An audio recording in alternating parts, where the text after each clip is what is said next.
Adobo at saka patatas. Pagkain ng asawa ko. Yan ang aming ulam, adobo. Hinaluan ko ng itlog. Yan. Sa asawa ko patatas. At syempre sa akin ay kanin. Ay nalaglag. Ayan ang ating itlog.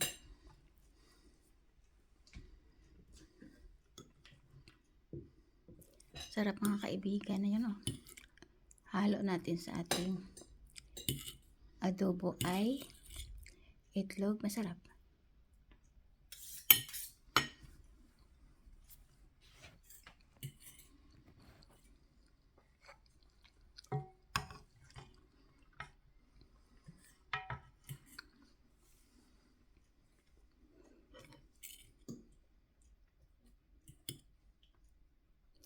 Masarap ang hapunan.